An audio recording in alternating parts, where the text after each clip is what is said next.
அன்பின் பரலோக பிதாவே, இந்த அருமையான இந்த நாளுக்காக நாங்கள் உம்மை நன்றியோடு துதிக்கிறோம், உம்மை ஸ்தோத்தரிக்கிறோம். அப்பா, நிறைவானவர் வரும் பொழுது குறைவானது ஒழிந்து போகும். ஆண்டவரே, இந்த நேரத்தில் எங்களுடைய எல்லா குறைவுகளையும், எங்களிடத்தில் காணப்படுகிற எல்லா தடைகளையும் உம்முடைய பாதத்தில் நாங்கள் வைக்கிறோம். ஆவியானவரே, எல்லாவற்றையும் நீர் மாற்றி உம்முடைய நிறைவை எங்களுடைய வாழ்விலே நீர் தரும்படியாய் ஜெபிக்கிறோம். எங்களை உம்முடைய சமூகத்தில் தாழ்த்துகிறோம். அப்பா, வந்த ஒவ்வொருவரையும் நீர் ஆசீர்வதிப்பீராக. ஆண்டவரே, உம்முடைய மக்களுடைய எல்லா சூழ்நிலைகளை நீர் பொறுப்பெடுத்துக் கொள்வீராக. கர்த்தரை தேடி உம்முடைய சமூகத்தை நாடி வந்திருக்கிற அருமையான உம்முடைய மக்களுடைய எல்லா குறைவுகள் நிறைவாகட்டும், தடைகள் மாறட்டும், சமாதானம் உண்டாகட்டும். சுவாமி, இந்த நேரத்திலும் நாங்கள் உம்முடைய வார்த்தைகளை தியானிக்க போகிறோம். நீர் எங்களோடு கூட இடைபடும்படியாய் ஜெபிக்கிறோம். எல்லா தடைகளை மாற்றும், எங்களுடைய சிந்தைகளை ஒருமுகப்படுத்தும், எங்களுடைய எண்ணங்களை சீர்படுத்தும். சுவாமி, உம்முடைய வார்த்தைகளை எங்களுடைய வாழ்க்கையில கிரியை செய்யட்டும். இயேசுவின் மூலம் ஜெபிக்கிறோம் எங்கள் நல்ல பிதாவே, ஆமேன். பரமண்டலங்களில் இருக்கிற எங்கள் பிதாவே, உம்முடைய நாமம் பரிசுத்தப்படுவதாக, உம்முடைய ராஜ்யம் வருவதாக, உம்முடைய சித்தம் பரமண்டலங்களில் செய்யப்படுவது போல பூமியிலும் செய்யப்படுவதாக. அன்றுள்ள ஆகாரத்தை எங்களுக்கு தாரும். எங்களுக்கு விரோதமாய் குற்றம் செய்கிறவர்களுக்கு நாங்கள் மன்னிக்கிறது போல எங்கள் குற்றங்களை எங்களுக்கு மன்னியும். எங்களை சோதனைக்கு பிரவேசிக்க பண்ணாமல் தீமையை ரட்சித்துக் கொள்ளும். ராஜ்யமும் வல்லமையும் மகிமையும் என்றென்றைக்கும் முடிவுகளே. ஆமேன், ஆமேன்.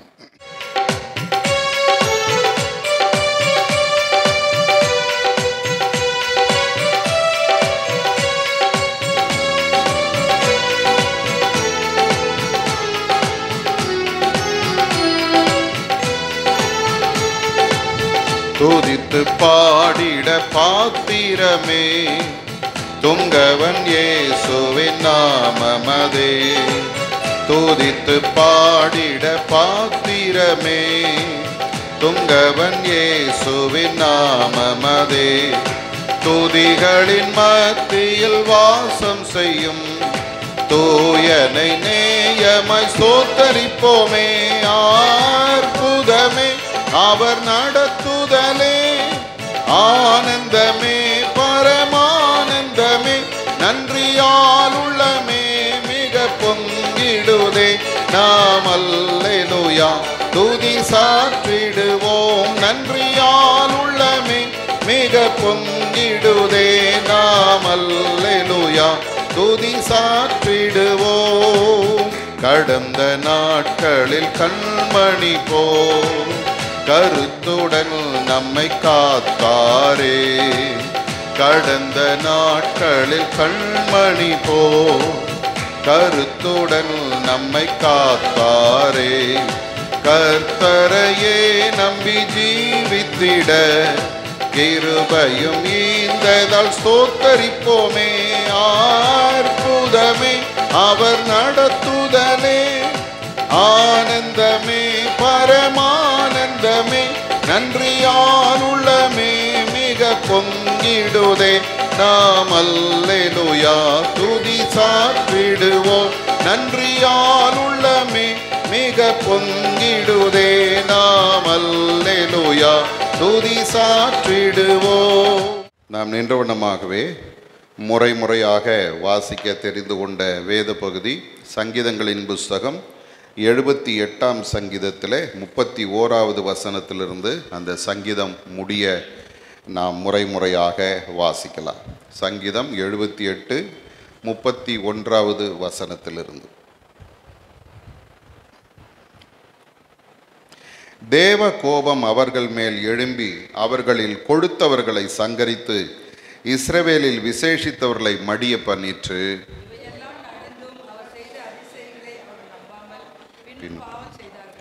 ஆதலால் அவர்கள் நாட்களை விருதாவிலும் அவர்கள் வருஷங்களை பயங்கரத்திலும் கழிய பண்ணினார்.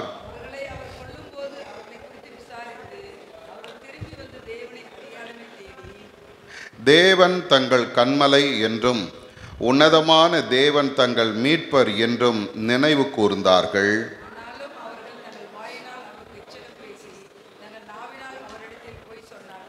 அவர்கள் இருதயம் அவரிடத்தில் நிலைவரப்படவில்லை, அவருடைய உடன்படிக்கையில் அவர்கள் உண்மையாய் இருக்கவில்லை.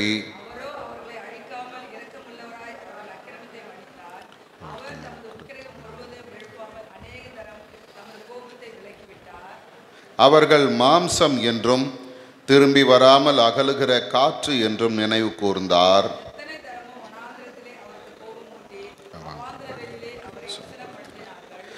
அவர்கள் திரும்பி தேவனை பரீட்சை பார்த்து இஸ்ரவேலின் பரிசுத்தரை மட்டுப்படுத்தினார்கள்.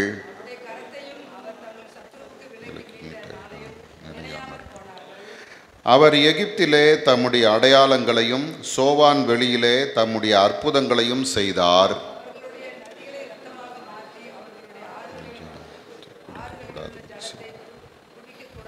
அவர்களை அழிக்கும்படி வண்டு ஜாதிகளையும் அவர்களை கெடுக்கும்படி தவளைகளையும் அவர்களுக்குள்ளே அனுப்பினார்.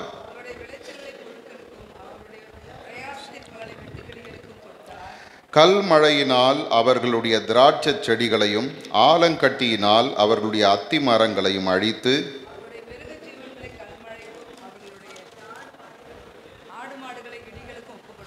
தமது உக்கிரமான கோபத்தையும் மூர்க்கத்தையும் சினத்தையும் உபத்திரவத்தையும் தீங்கு செய்யும் தூதர்களையும் அவர்களுக்குள்ளே அனுப்பினார்.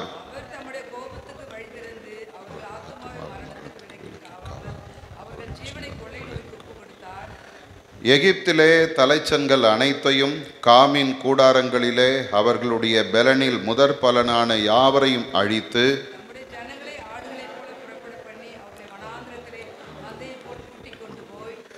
அவர்கள் பயப்படாதபடிக்கு அவர்களை பத்திரமாய் வழி நடத்தினார். அவர்கள் சத்துருக்களை கடல் மூடி போட்டது.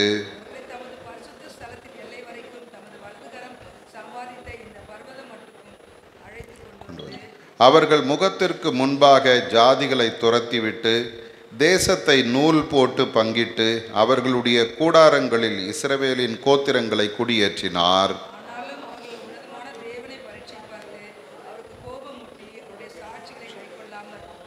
தங்கள் பிதாக்களைப் போல வழி விலகி துரோகம் பண்ணி மோசம் போக்கும் வில்லை போல் துவண்டு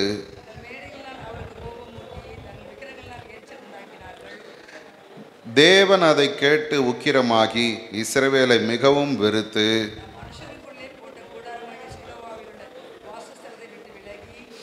தமது பலத்தை சிறையிருப்புக்கும் தமது மகிமையை சத்துருவின் கைக்கும் ஒப்பு கொடுத்து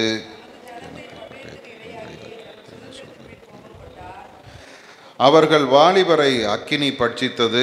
அவர்கள் கன்னியாஸ்திரீகள் வாழ்க்கைப்படாதிருந்தார்கள்.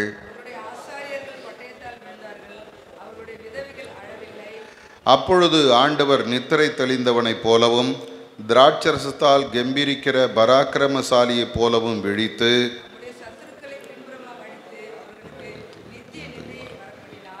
அவர் யோசேப்பின் கூடாரத்தை புறக்கணித்தார்.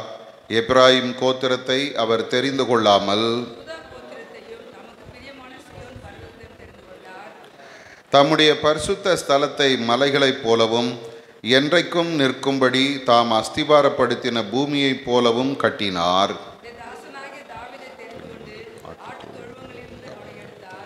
கரவலாடுகளின் பின்னாக திரிந்த அவனை தம்முடைய ஜனமாகிய யாக்கோபையும் தம்முடைய சுதந்திரமாகிய இஸ்ரவேலையும் மேய்ப்பதற்காக அழைத்து கொண்டு வந்தார். தன் இருதயத்தின் உண்மையின்படியே மேய்த்து தன் கைகளின் திறமையினால் அவர்களை நடத்தினார். பிதாவுக்கும் குமாரனுக்கும் பரிசுத்தாவிக்கும் மகிமை உண்டாவதாக, ஆதியிலும் எப்பொழுதும் எப்பொழுதுமான சதா காலங்களிலும் மகிமை உண்டாவதாக. ஆமென். நாம் நின்ற வண்ணமாகவே சற்று நேரம் கர்த்தரை நாம் துதித்து ஆராதித்து ஆண்டவருடைய வார்த்தைக்கு நாம் கடந்து செல்வோம். அருமையான இந்த நாளிலும் தேவ சமூகத்திலே நாம் வரும்படி ஆண்டவர் நமக்கு தந்திருக்கிற இந்த உன்னதமான கிருபைக்காக நாம் எல்லாரும் ஆண்டவரை நன்றியோடு ஸ்தோத்திரிப்போம். ஸ்தோத்திரம் ஆண்டவரே, ஸ்தோத்திரம் அப்பா, ஸ்தோத்திரம் ஸ்தோத்திரம் ஸ்தோத்திரம் ஸ்தோத்திரம் ஸ்தோத்திரம் ஆண்டவரே. உமை நன்றியோடு ஸ்தோத்திரிக்கிறோம் சுவாமி. உமை போற்றுகிறோம் ஆண்டவரே. உமை நாங்கள் வாழ்த்துகிறோம் ஆண்டவரே. உமை நாங்கள் வணங்குகிறோம் ஆண்டவரே. ஹாலே லூயா, ஹாலே லூயா. கர்த்தர் நல்லவராய் நமக்கு போதுமானவராய் நம்மோடு கூட இருந்து நம்மை இம்மட்டும் நடத்தி வந்திருக்கிறாரே, அதற்காக உள்ளத்தின் ஆழத்திலிருந்து ஆண்டவருக்கு நன்றிகளையும் ஸ்தோத்திரங்களையும் ஏறெடுப்போம். இந்த நாளிலே தேவ சமூகத்திலே நாம் நிற்பது நம்முடைய பலத்தினால் அல்ல, ஆண்டவருடைய கிருபையினாலே. அதற்காக கர்த்தருக்கு நன்றி சொல்லுவோம். ஹலே லூயா, ஹலே லூயா. ஆண்டவர் நம்மை இம்மட்டும் நடத்தி வந்திருக்கிறார். ஒரு தகப்பன் தன் பிள்ளையை சுமந்து வருகிறது போல கர்த்தர் நம்மை இந்த நாளிலே சுமந்து வந்திருக்கிறாரே, அதற்காக ஆண்டவருக்கு நன்றி செலுத்துவோம். ஹல்லேலூயா, ஹல்லேலூயா. ஆண்டவர் நம்முடைய எல்லா சூழ்நிலையும் ஆளுகிற தேவனாய் நம்மோடு கூட இருக்கிறார். அவர் நம்மை காண்கிறவராய் நம்மோடு கூட இருக்கிறார். அவர் நம்மை விசாரிக்கிறவராய் நம்மோடு கூட இருக்கிறார். நம்முடைய எல்லா நிலைமையையும் அறிந்திருக்கிற ஒரு ஆண்டவர். ஹல்லேலூயா. வேதம் சொல்லுகிறது போல நம்முடைய உட்காருதலையும் நம்முடைய எழுந்திருக்குதலையும் கர்த்தர் அறிந்திருக்கிறார். எல்லாரும் ஆண்டவரை நன்றியோடு ஸ்தோத்திரிங்க. ஹல்லேலூயா. என்னை அறிந்திருக்கிற கர்த்தர், என்னை அறிந்திருக்கிற ஆண்டவர் என்னோடு கூட இருக்கிறீங்கப்பா, உமக்கு ஸ்தோத்திரம்னு சொல்லுங்க. ஹல்லேலூயா. நம்முடைய எல்லா சூழ்நிலையும் அவருக்கு தெரியும். ஆண்டவருடைய கரத்தில் நம்மை ஒரு விசை அர்ப்பணிப்போம். வேதம் சொல்லுகிறது போல அவர் உங்களை விசாரிக்கிறவர் ஆனபடியால் உங்கள் கவலைகளை எல்லாம் அவர் மேலே வைத்து விடுங்கள் என்று சொன்ன வார்த்தையின்படியே நம்முடைய எல்லா கவலைகளையும் வேதனைகளையும் பாரங்களையும் ஆண்டவருடைய சமூகத்தில் நாம் இறக்கி வைப்போம். கர்த்தர் நமக்காக பெரிய காரியங்களை செய்கிற தேவனாய் நம்மோடு கூட இருக்கிறார். ஹல்லேலூயா. ஒரு நாளும் அவர் நம்மை விட்டு விலகாத கர்த்தர், ஒரு நாள் நம்மை கைவிடாத தேவன். ஹல்லேலூயா. சங்கீதக்காரன் சொல்லுகிறது போல, என் கால் சறுக்குகிறது என்று நான் சொல்லும்போது கர்த்தாவே உமது கிருபை என்னை தாங்குகிறது என்று சொன்னது போல ஆண்டவருடைய கிருபை ஒவ்வொரு நாளும் நம்மை தாங்கி நடத்தி வருகிறதுக்காக ஆண்டவரை நன்றியோடு ஸ்தோத்தரிப்போம். எல்லாரும் கர்த்தரை துதிங்க. ஆண்டவரே, எங்களுடைய காலை சறுக்குதலுக்கும் எங்களுடைய கண்ணை கண்ணீருக்கும் எங்களுடைய ஆத்துமாவை அழிவுக்கும் விலக்கி மீட்டீரே, உமக்கு நன்றின்னு சொல்லுங்க. ஹல்லேலூயா. கர்த்தர் எவ்வளவு கிருபை உள்ளவராக நம்மோடு கூட இருக்கிறார் என்பதை உணர்ந்து ஆண்டவருக்கு நன்றி சொல்வோம். இந்த மாலை நேரத்தில் நம்முடைய எல்லா சூழ்நிலைகளையும் பொறுப்பெடுத்துக் கொள்ளுகிற ஒரு தேவன். பயப்படாதே, நான் உனக்கு துணை நிற்கிறேன் என்று சொல்லுகிற ஒரு நல்ல ஆண்டவர். ஹல்லேலூயா. நம்மோடு கூட இருக்கிறார். அவர் நம்முடைய வலது கையை பிடித்து கொண்டு பயப்படாதே என்று நம்மை தேற்றுகிற கர்த்தர். ஹல்லேலூயா. நம்முடைய எல்லா சூழ்நிலையிலையும் கர்த்தருடைய சமூகத்தில் நாம் இறக்கி வைப்போம். நம்முடைய கண்ணீரை ஆண்டவருடைய சமூகத்தில் நாம் இறக்கி வைப்போம். நம்முடைய அங்கலாய்ப்புகளை கர்த்தருடைய சமூகத்தில் நாம் இறக்கி வைப்போம். நம்முடைய உள்ளத்தின் பாரங்களை ஆண்டவருடைய சமூகத்தில் நாம் இறக்கி வைப்போம். வேதம் சொல்லுகிறது போல, என் உள்ளத்தில் விசாரங்கள் பெருகுகையில் உம்முடைய ஆறுதல் என் ஆத்துமாவை தேற்றுகிறது என்று சொன்னது போல கர்த்தர் நம்மை தேற்றுகிறவராய், தேற்றி தைரியப்படுத்துகிறவராய், நமக்காக பெரிய காரியங்களை செய்கிறவராய் நம்மிடத்தில் அவர் கடந்து வந்திருக்கிறார். ஹல்லேலூயா. தம்மை நோக்கி கூப்பிடுகிற யாவருக்கும், உண்மையாய் தம்மை நோக்கி கூப்பிடுகிற யாவருக்கும் கர்த்தர் சமீபமாய் இருக்கிறார் என்று வேதம் சொல்லுகிறது போல ஆண்டவர் இந்த நேரத்தில் நமக்கு அருகில நம்மோடு கூட நிற்கிறார். ஹல்லேலூயா. அவருடைய கிருபை உள்ள கரம் நம்மை இந்த நேரத்தில் சூழ்ந்து கொண்டிருக்கிறதுக்காக ஆண்டவருக்கு நன்றி சொல்லுவோம். கர்த்தர் நம்மை விட்டு விலகாதவர், நம்மை கைவிடாதவர், நமக்காக பெரிய காரியங்களை செய்கிறவர் நம்மோடு கூட இருக்கிறார். ஹல்லேலூயா. ஆண்டவரே, நாங்கள் உம்மை நன்றியோடு ஸ்தோத்தரிக்கிறோப்பா, உம்மை நன்றியோடு துதிக்கிறோம். ஆண்டவரே, உம்மை மகிமைப்படுத்துகிறோம். நிறைவான ஆவியானவரே, நீர் வரும்போது குறைவுகள் மாறுமே.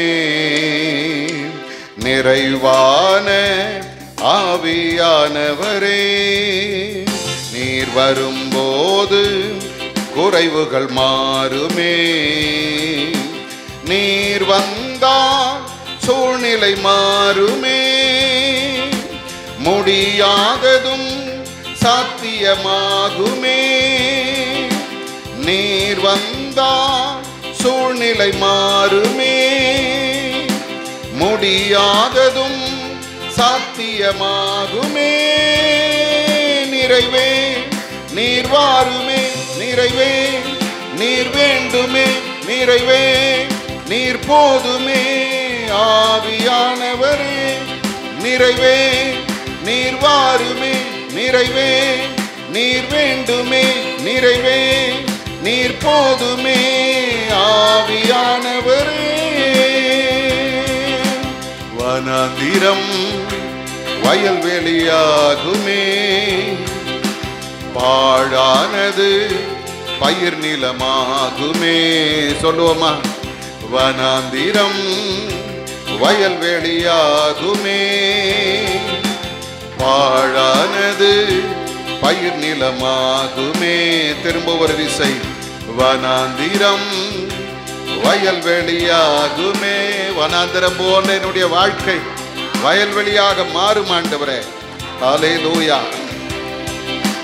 நீர் வந்தால் சூழ்நிலை மாறுமே, முடியாததும் சாத்தியமாகுமே. நீர் வந்தால் சூழ்நிலை மாறுமே, முடியாததும் சாத்தியமாகுமே. நிறைவே நீர் வாருமே, நிறைவே நீர் வேண்டுமே, நிறைவே நீர் போதுமே. ஆவியானவரே நிறைவே நீர் வாருமே, நிறைவே நிறைவே நீர் போதுமே. ஆவியானவரே பலவீனம் பலமாய் மாறுமே, சுகமாய் மாறுமே. பலவீனம் பலனாய் மாறுமே, சுகவீனம் சுகமாய் மாறுமே. நீர் வந்தால் சூழ்நிலை மாறுமே, முடியாததும் சாத்தியமாகுமே. நீர் வந்தால் சூழ்நிலை மாறுமே, முடியாததும் சாத்தியமாகுமே. நிறைவே நீர் வாருமே, நிறைவே நீர் வேண்டுமே, நிறைவே நீர் போதுமே. ஆவியானவரே நிறைவே நீர் வாருமே, நிறைவே நீர் வேண்டுமே, நிறைவே நீர் போதுமே. ஆவியானவரே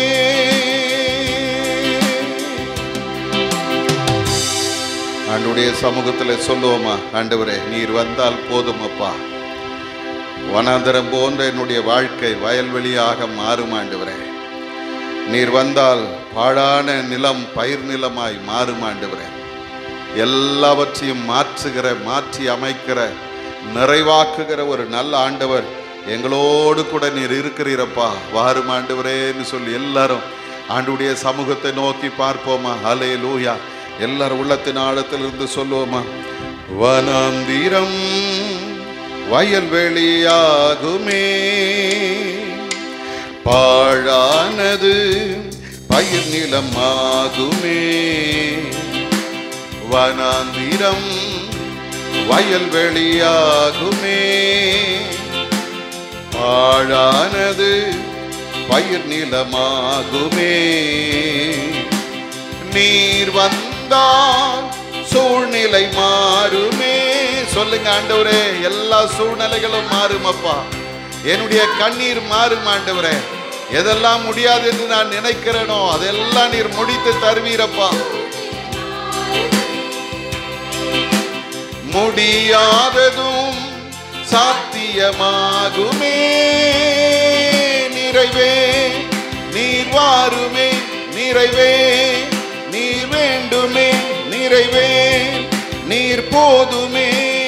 ஆவியானவரே நிறைவே நீர் வாருமே, நிறைவே நீர் வேண்டுமே, நிறைவே நீர் போதுமே. ஆவியானவரே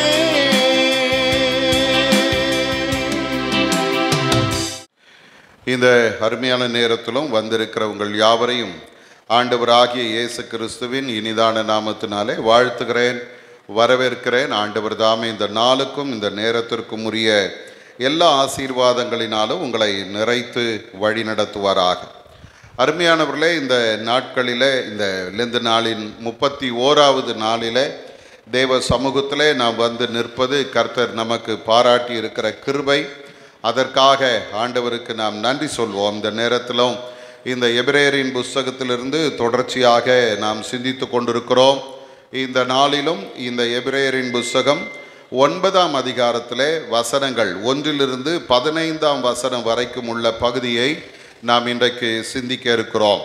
அருமையானவர்களே, இந்த நாளின் தியானத்திற்கான தலைப்பு இயேசுவின் மேலான பலியினால் ஏற்பட்ட நித்திய மீட்பு என்று சொல்லி நாம் சிந்திக்க இருக்கிறோம். இயேசுவின் மேலான பலியினால் ஏற்பட்ட நித்திய மீட்பு.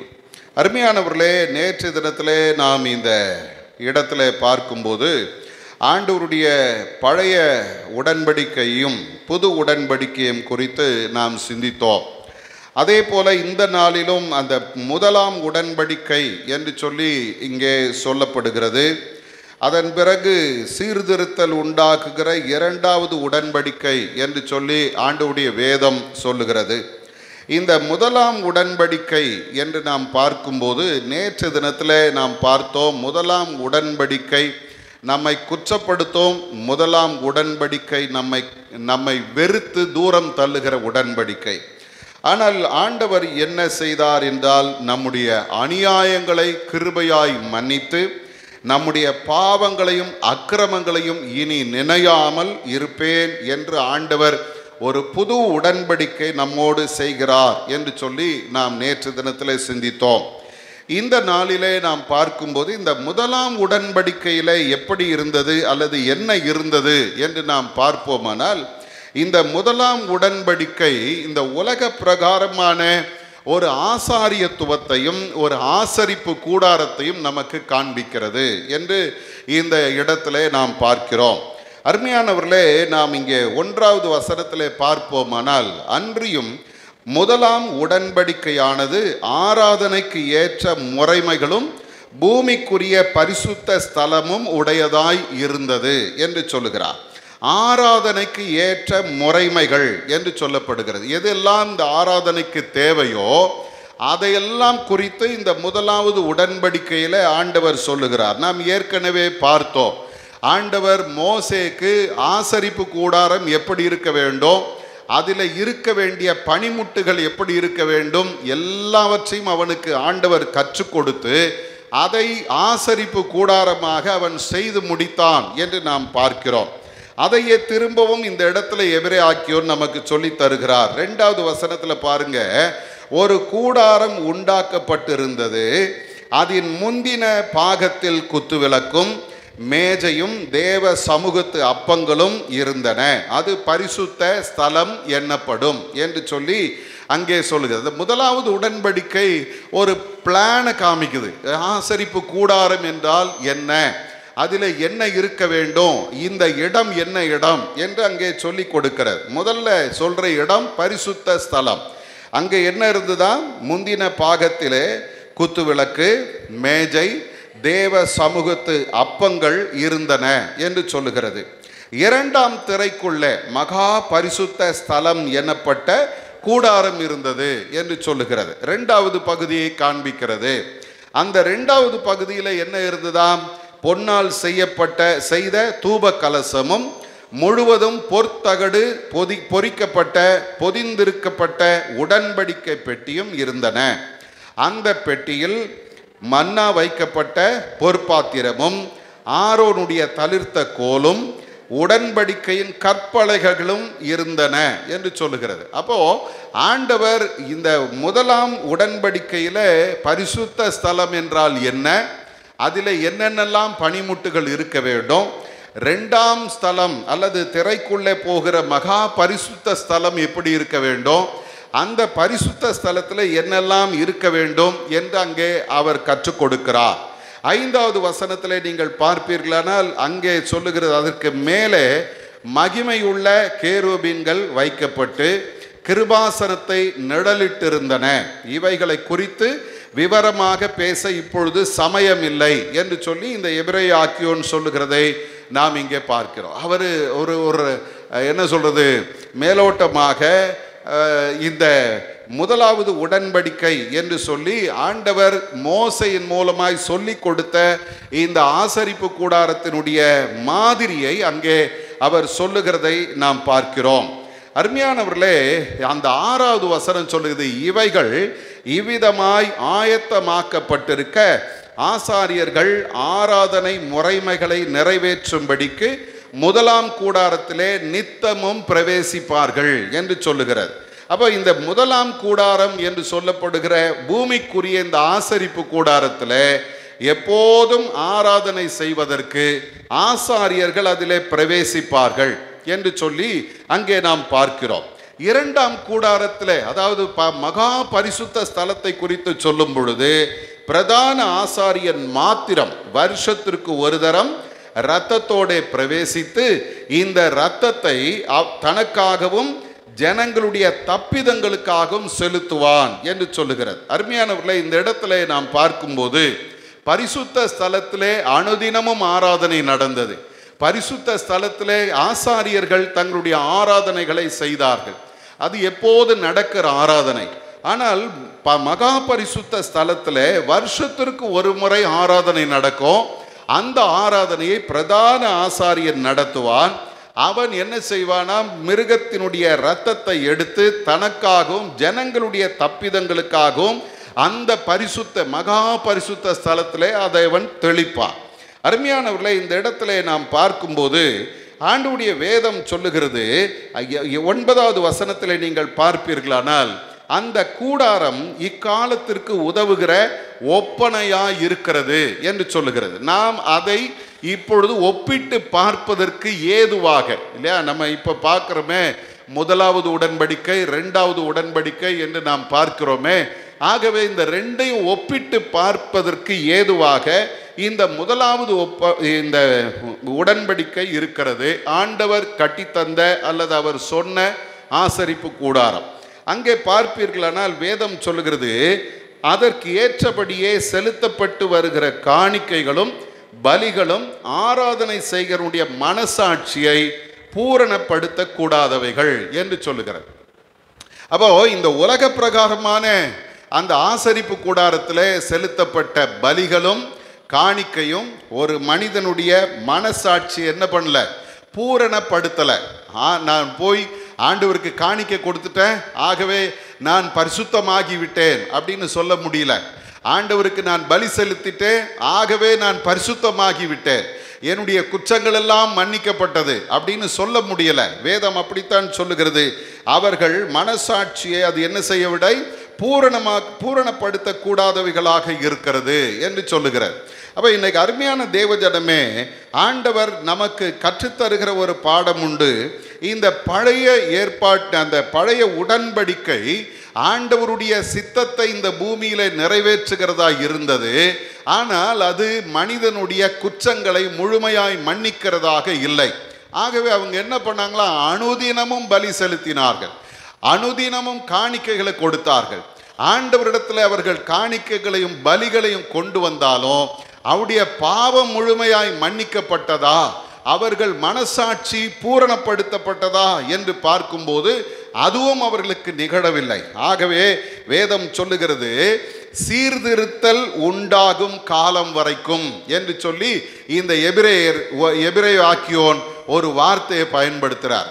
இதெல்லாம் எவ்வளவு காலம் நடந்தது அப்படின்னு பார்த்தீங்கன்னா, சீர்திருத்தல் உண்டாகிற காலம் வரைக்கும் என்று சொல்லுகிறார். இந்த சீர்திருத்தல் என்று சொல்லும்போது ஆங்கில வேதம் சொல்லுகிற ரெஃபர்மேஷன் அப்படின்ற ஒரு வார்த்தையை பயன்படுத்துகிறாங்க. இந்த ரெஃபர்மேஷன் என்கிற அந்த வார்த்தையை நீங்கள் பார்த்தீங்கன்னா அது என்ன சொல்லுகிறது, வளைந்த பகுதிகளை சீராக்குவது, அல்லது உடைந்த பகுதிகளை சரியாய் ஒட்ட வைப்பது, அல்லது உருகுலைந்த ஒன்றை சீராக்குவது, அல்லது பழைய நிலைக்கு ஒரு பொருளை திரும்ப புதுப்பிப்பது என்று சொல்லி அங்கே சொல்லுகிறது. அப்போ இந்த இடத்துல ஆண்டவர் ஒரு காலத்தை குறித்து வைத்திருக்கிறார். அது என்ன காலம்? சீர்திருத்தல் உண்டாகிற காலம். இந்த ஜனங்கள் ஆண்டவரை விட்டு தூரம் போய் தங்களுடைய பாவத்தில் விழுந்து சாபத்தில் கிடக்கிறாங்க, பலி செலுத்துறாங்க. ஆனால் அதனால் அவருடைய மனசாட்சி பரிபூர்ணப்படவில்லை.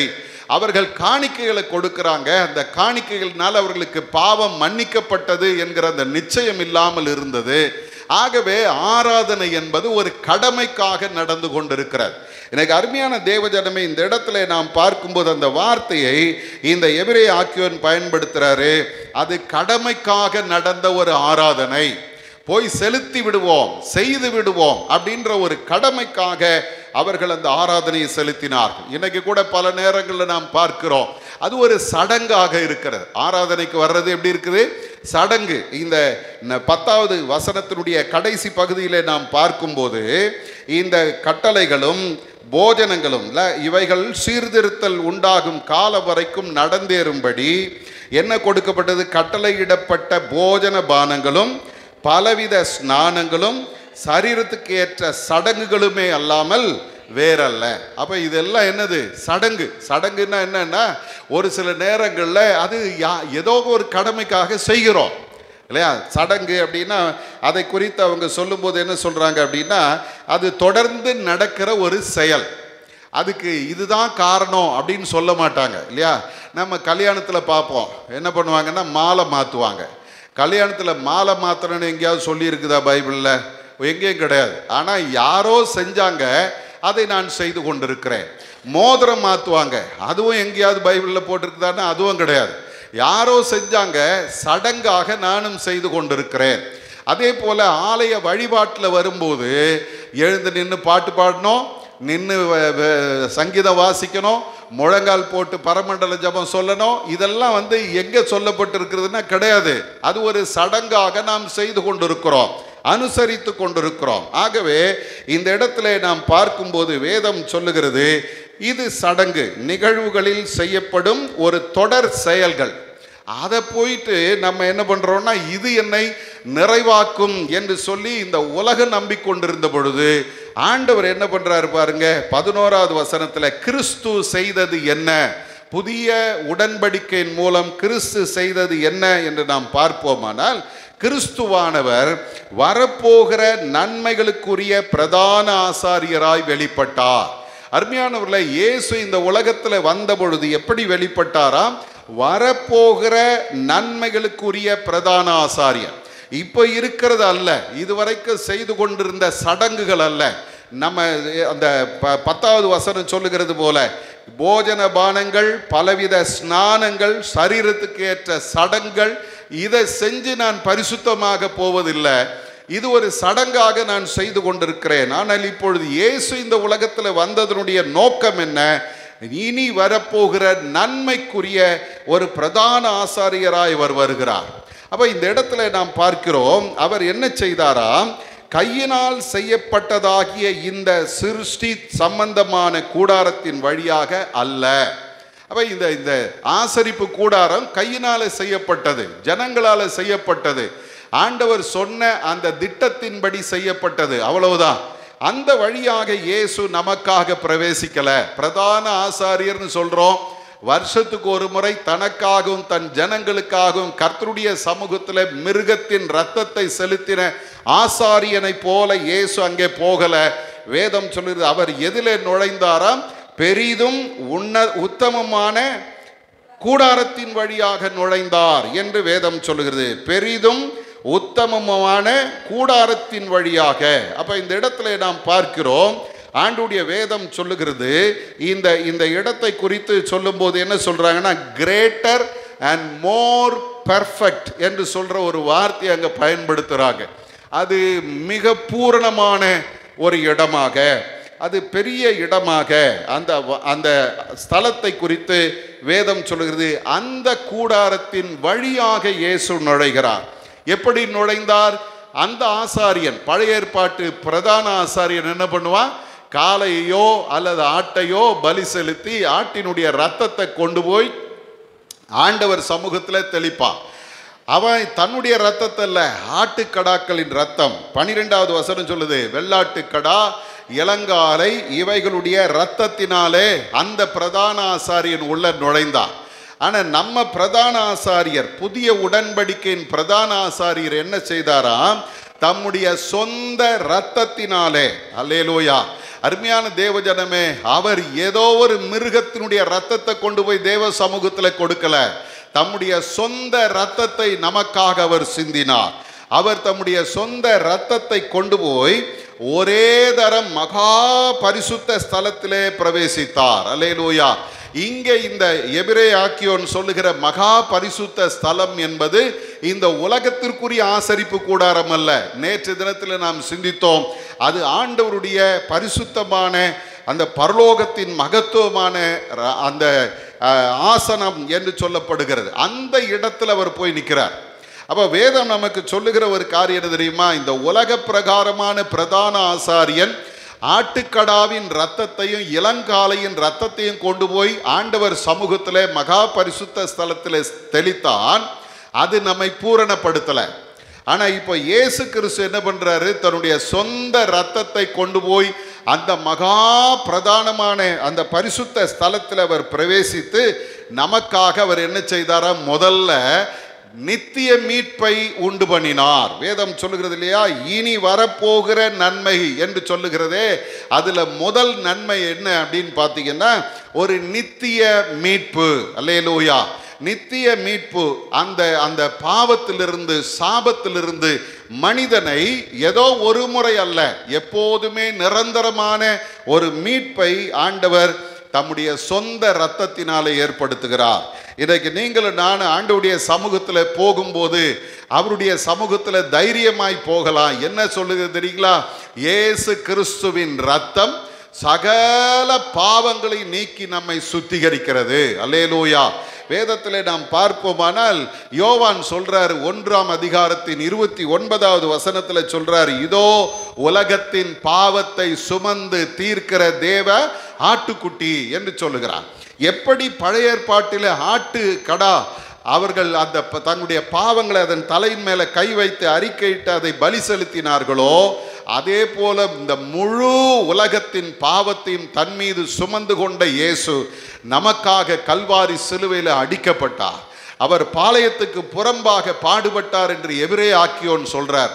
ஆண்டவர் நமக்காக பாடுபட்டதினால முதல்ல நமக்கு கிடைக்கிற இனி வருகிற பலன் என்ன அப்படின்னு பார்த்தோம்னா, ஒரு நித்திய மீட்பை ஆண்டவர் நமக்கு ஏற்படுத்துகிறார். பிரியமானவர்களே, நீங்களும் நானும் முழுமை அடைந்த ஒரு மீட்பை பெற்றிருக்கிறோம். அதற்காக ஆண்டவருக்கு எப்போது நாம் நன்றி சொல்லணும்.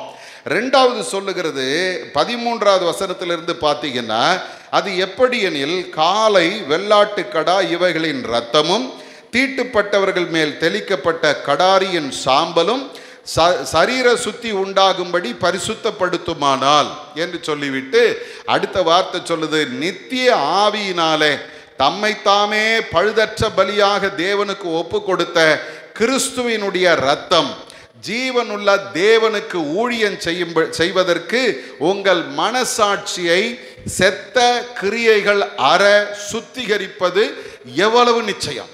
அப்ப இன்னைக்கு இந்த எபிரேய ஆக்கியோன் இந்த புதிய உடன்படிக்கை குறித்து பேசும்போது அவர் சொல்றாரு, இந்த பழைய உடன்படிக்கை ஒரு மனிதனை பூரணப்படுத்தல, புது உடன்படிக்கை என்ன பண்ணுகிறது? அவனுடைய வாழ்க்கையில அவனுடைய மனசாட்சியை சுத்தப்படுத்துகிறது. அல்லேலூயா. மனசாட்சியை சுத்தப்படுத்துகிறது. செத்த கிரியைகளற என்கிற அந்த வார்த்தையை நீங்க பார்த்தீங்கன்னா, இந்த வார்த்தையை பவுல் அப்போஸ்தலனும் பயன்படுத்துறார். செத்த கிரியைகள் என்று சொல்றார். அந்த செத்த கிரியைகள் என்று சொல்லும்போது அது எப்படிப்பட்டது என்று பார்ப்பீர்களானால், உதாரணத்துக்கு சொல்லுவோமானால், ஒரு செத்த மனிதன் அல்லது செத்த ஒரு மிருகம், அதை கொஞ்சம் ஆராய்ந்து பார்த்தீங்கன்னா அதுக்குள்ள என்ன இருக்கும்? பலவிதமான புழுக்கள் இருக்கும், பாக்டீரியாக்கள் இருக்கும். அது உள்ளுக்குள்ளேயே அதை அழித்து கொண்டிருக்கும். இன்னைக்கு கெட்டுப்போன மனிதனை குறித்து நாம் பார்க்கிறோம். அவன் கெட்டு போகிறவன். அவனுடைய வாழ்க்கையில் அவனுக்குள்ள இருக்கிற செத்த கிரியைகள் அவனை ஒவ்வொரு நாளும் அழித்து கொண்டிருக்கிறது. ஆனால் இந்த அழித்து கொண்டிருக்கிற கிரியைகளை அதிலிருந்து அவனை மீட்டு கொண்டு வர வேண்டுமானால் ஒரு பலி தேவைப்படுகிறது. ஒரு சுத்தமான இரத்தம், பழுதற்ற ஆட்டுக்குட்டியினுடைய இரத்தம் தேவைப்படுகிறது. அந்த இரத்தம் இயேசு கிறிஸ்துவின் இரத்தம் எனக்குள்ளே வரும்போது என்னுடைய மனசாட்சியில் இருக்கிற செத்த கிரியைகளை அது நீக்கி போடுகிறது.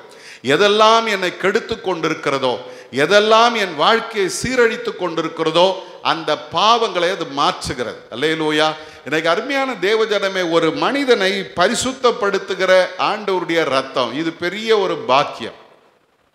ஒரு ஒரு ப்ரொஃபஸர் ஒருத்தர் ஒரு புத்தகம் எழுத ஆரம்பித்தார்.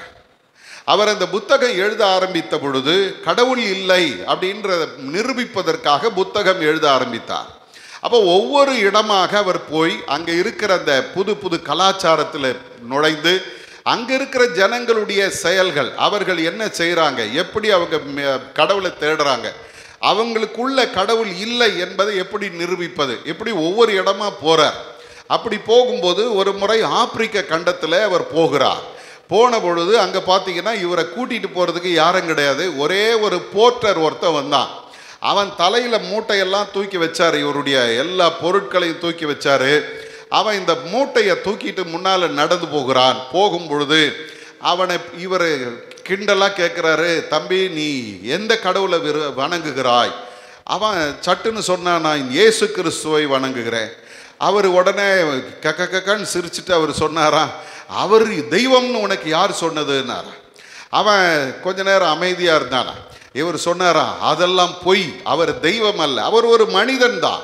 இந்த உலகத்தில் வந்தார், அவரை ஜனங்க சாகடிச்சிட்டாங்க, முடிஞ்சு போச்சு, அவரை போய் நீ தெய்வம் என்று சொல்லுகிறாயே அப்படின்னு இவர் தன்னுடைய வாதத்தை அவங்கிட்ட வைக்கிறார். இந்த மனிதன் ஒன்றுமே பேசலை. கொஞ்சம் தூரம் போனதும் நின்று அவரை பார்த்து சொன்னா, கொஞ்சம் என் கூட நான் கூட்டிகிட்டு போகிற இடத்துக்கு வாங்கன்னா. போகும்போது அந்த குறிப்பிட்ட இடம் ஒரு மலையின் உச்சியில் கொண்டு போனான். அங்கே போனால் அங்கே ஒரு சிலுவை இருக்குது. அந்த சிலுவையை காண்பித்து சொன்னான், நீங்கள் சொல்கிற இயேசு கிறிஸ்து தெய்வமா தெய்வம் இல்லையா அதெல்லாம் எனக்கு தெரியாது, ஆனால் அவர் என் வாழ்க்கையும் எங்கள் ஜனங்களுடைய வாழ்க்கையும் மாற்றி இருக்கிறார் சொல்லிட்டு அவன் சொன்னானா, கொஞ்சம் அந்த சிலுவைக்கு பின்னால் இருக்கிற அந்த பள்ளத்தாக்கை எட்டி பாருங்க. நான் எட்டி பார்த்தா எலும்பு கூடுகளாக கிடக்குதான், மண்டை ஓடுகள் கிடக்குது, எலும்பு கூடுகள் கிடக்குது. இப்போ இந்த மனுஷன் சொன்னானா, நீ சொல்றிய இயேசு கடவுள் இல்லைன்னு சொல்றீங்க தெரியுமா, அவர் எங்களை சந்தித்து எங்களுடைய பாவங்களிலிருந்து எங்களை மீட்காவிட்டால் இந்நேரம் எலும்பு கூட இந்த இடத்துல கிடந்திருக்கும். அதை கேட்ட உடனே இந்த மனிதனுடைய மனம் பதற ஆரம்பிச்சது. தெரியாம நம்ம சொல்லிட்டோமோ. இப்போ கடவுள் இல்லைன்னு சொல்ல வந்த மனுஷன் இப்போ சொல்றான், எந்த மனிதனையும் மாற்றக்கூடிய வல்லமை உள்ள ஒரு ஆண்டவர் இருக்கிறார். அல்லேலூயா. அப்போ இங்கே சொல்லுது, செத்த கிரியைகள் அற நம்முடைய மனசாட்சியை சுத்தம் செய்கிற ஆண்டுடைய ரத்தம். அல்லேலூயா. அதே போல நாம் பார்க்கும்போது இந்த புதிய உடன்படிக்கை நம்முடைய வாழ்க்கையில் செய்கிற இரண்டாவது காரியம் என்ன என்று நாம் பார்ப்போமானால், இந்த இடத்துல 15வது வசனத்தில் சொல்லுகிறது, ஆகையால் முதலாம் உடன்படிக்கையின் காலத்திலே நடந்த அக்கிரமங்களை நிவர்த்தி செய்யும் பொருட்டு அவர் மரணமடைந்து அழைக்கப்பட்டவர்கள் வாக்குத்தத்தம் பண்ணப்பட்ட நித்திய சுதந்திரத்தை அடைந்து கொள்வதற்காக புதிய உடன்படிக்கையின் மத்தியஸ்தராயிருக்கிறார். அப்போ இரண்டாவது ஒரு ஆசீர்வாதம், இனி வரப்போகிற பலன் என்று நாம் நன்மை என்று பார்க்கிறோமே, அதில் முதல் நாம் பார்த்தோம் ஒரு நித்திய மீட்பு என்று பார்த்தோம். ரெண்டாவது இந்த இடத்துல 14வது வசனத்தில் பார்த்தோம் ஒரு நித்திய சுத்திகரிப்பு என்று பார்த்தோம். மூன்றாவது ஒரு நித்திய சுதந்திரத்தை கர்த்தர் நமக்காக வைத்திருக்கிறார். அல்லேலூயா. அருமையானவர்களே, வேதம் சொல்லுகிறது, அவரால் அழைக்கப்பட்டவர்களுக்கு வாக்குத்தத்தம் பண்ணப்பட்ட நித்திய சுதந்திரத்தை அவர்கள் பெற்றுக்கொள்ளும்படி கர்த்தர் இந்த உலகத்தில் புதிய உடன்படிக்கையின் மத்தியஸ்தராய் வந்தார். அல்லேலூயா. எனக்கு அருமையான தேவஜனமே, நீங்களும் நானும் இயேசு கிறிஸ்து என்கிற அந்த பிரதான ஆசாரியரை பற்றி கொள்ளும் போது மூன்றாவது ஒரு நன்மை வருகிறது. என்ன தெரியுமா? நம்ம எல்லாருக்கும் ஒரு நித்தியமான சுதந்திரத்தை கர்த்தர் வைத்திருக்கிறார். அல்லேலூயா. இந்த உலகத்தில் உள்ள சுதந்திரம் ஒரு நாள் நிலையானது அல்ல. நிறைய பணம் இருக்குது, நிறைய பொருள் இருக்குது, நிறைய ஆஸ்திகள் இருக்குது சொல்லலாம். ஆனால் எல்லாம் நிரந்தரமா அப்படின்னா நிரந்தரம் கிடையாது. நிரந்தரம் கிடையாது. என்ன சம்பாதிச்சாலும் ஒரு நாள் என்ன பண்ணுவாங்க தெரியுமா? கட்டி இருக்கிற அரஞ்சாங்கயிறை கூட கழட்டிட்டு தான் கொண்டு போய் நம்மளை கல்லறையில் வைப்பாங்க. இல்லை, ஒரு பெரியவர் ஒருத்தர் இறந்தார். அவர் பெரிய பணக்காரர். அவர் இறக்கிறதுக்கு முன்னால் உயிர் இழுத்துக்கிட்டு கிடக்குது, போக மாட்டேங்குது. சொந்தக்காரங்கள்லாம் வந்துட்டாங்க, போகலை. அப்போ ஒருத்தர் சொன்னார், அந்த மனுஷன் காசை பார்த்து பார்த்து இருந்தவர் எப்போ பார்த்தாலும் பணத்தை எண்ணிக்கிட்டு இருப்பார். ஆகவே அவருக்கு கொஞ்சம் பணத்தை உரசி ஊற்றுங்கன்னாங்க. ஒரு 20 காசுங்களா நான் சொல்கிறது. அப்போது ஒரு 20 காசை எடுத்து கரக்குன்னு தரையில் தேய்ச்சாங்க. அந்த மண்ணோட அந்த இதை எடுத்து தண்ணியில் கரைச்சி அவருக்கு வாயில் ஊற்றுனாங்க. அது என்னமோ தெரில, ஊற்றுனதும் ஒரு 5 நிமிஷத்தில் சேர்ந்துட்டார். இப்போ அவர் இடுப்பில் பார்த்தா இவ்வளோ பெரிய ஒரு மூட்டை தொங்குது. என்னன்னு பார்த்தா அவர் பணத்தையே வச்சு வாழ்ந்ததுனால பணத்தை இடுப்பில் கட்டியிருக்கிறாங்க. சார் ரொம்ப சந்தோஷம். எடுத்தாங்க, பெட்டியில் வச்சாங்க, ஜெபம் பண்ணியாச்சு, பாட்டு பாடியாச்சு. கொண்டு போய் இறக்கும்போது அந்த பணப்பைய கூட உருவிட்டு தான் உள்ள வச்சாங்க. நீ எவ்வளவு சம்பாதிச்சாலும் அது உனக்கு நித்தியமான சுதந்திரம் அல்ல. ஒரு நித்திய சுதந்திரம் உங்களுக்கு எனக்கு இருக்குது. அது எங்க இருக்கு தெரியுமா? பரலோகத்தில் கர்த்தர் நமக்காக ஆயத்தப்படுத்தி வைத்திருக்கிறார். அப்ப அந்த புதிய உடன்படிக்கையின் மத்தியஸ்தராகி அந்த பிரதான ஆசாரியராகி இயேசு கிறிஸ்து நமக்காக தன்னையே பலியாய் ஒப்பு கொடுத்ததுனால ஒரு 3 நன்மையை உங்களுக்கு எனக்கு அவர் ஏற்படுத்தி வச்சிருக்கிறார்.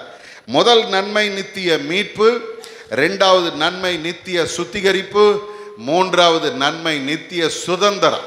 ஆண்டவர் நம்முடைய வாழ்க்கையில் அதை தருவதற்கு உண்மை உள்ளவர். ஆகவே அந்த உன்னதமான ஆண்டவர் நமக்கு செய்த அந்த தியாகத்தை நாம் உணர்ந்து அவருக்கு நன்றி உள்ளவர்களாய் வாழ்வோம். கர்த்தர் நமக்கு வைத்திருக்கிற நன்மைகளை நாம் சுதந்திரித்து கொண்டு கர்த்தரை பின்பற்றுவோம். கர்த்தர் நல்லவர். எல்லாரும் தலைகளை தாழ்த்தி ஆண்டவருடைய சமூகத்தில் நம்மை ஒப்பு கொடுப்போமா? இந்த உலகத்தின் முறைமைகளையும் கடமைகளையும் நாம் செய்து சடங்குகளை செய்து வந்த காலங்கள் போய் இப்பொழுது ஆண்டவர் நம்மை மறுமலர்ச்சியின் காலத்தில் கொண்டு வந்து நிறுத்தி இருக்கிறார். வேதம் சொல்லுகிறது போல அந்த சீர்திருத்தல் உண்டாகிற காலத்தில் நாம் வந்திருக்கிறோம். அந்த சீர்திருத்தல் என்ன செய்கிறது?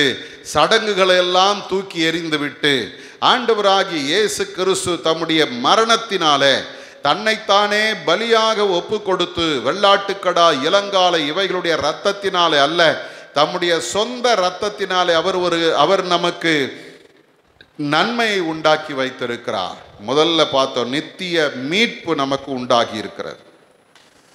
இனி நாம் பாவிகள் அல்ல, நாம் ஆண்டவரால் மீட்கப்பட்டவர்கள். நித்திய சுத்திகரிப்பு நமக்கு உண்டாயிருக்கிறது. செத்த கிரியைகளற நம்மை சுத்திகரிக்கிற ஒரு கர்த்தர். அதே போல 3வது, தம்மால் அழைக்கப்பட்டவர்களுக்கு வாக்குத்தத்தம் பண்ணப்பட்ட நித்திய சுதந்திரத்தை கர்த்தர் நமக்காக வைத்திருக்கிறார். அதை நமக்காக தருவதற்கு ஆயத்தமாயிருக்கிறார். இன்றைக்கு ஆண்டவருடைய சமூகத்தில், ஆண்டவரே அந்த நன்மைகளை நானும் பெற்று உமக்காக வாழ, உம்முடைய நன்மைகளை சுதந்திரிக்க எனக்கு கிருபை செய்யுங்கப்பா. சடங்காச்சாரமான கிறிஸ்துவ வாழ்க்கை வாழக்கூடாது பிரியமானவர்களே. இன்றைக்கி நிறைய நேரங்களில் நம்ம சடங்காச்சாரமான கிறிஸ்துவ வாழ்க்கை வாழ்கிறோம்.